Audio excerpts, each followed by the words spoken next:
దేవుడు మనకు ఆధారంగా మన పాదము తొట్టిల్లకుండా మనం సురక్షితంగా ఉండేటట్లుగా, రాత్రిపూట ప్రశాంతంగా పరుండి నిద్రపోయేటట్లుగా దేవుడు సమస్త విధాలుగా కూడా మనకి తన కృపని కాపుదలని ఇచ్చి మనల్ని నడిపించి పోషించేవాడై ఉన్నాడు. హల్లెలూయా.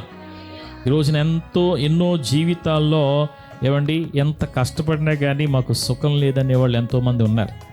ఎంత ప్రయాసపడినా కానీ మాకు ఒరిగేది ఏమీ లేదనే వాళ్ళు ఉన్నారు.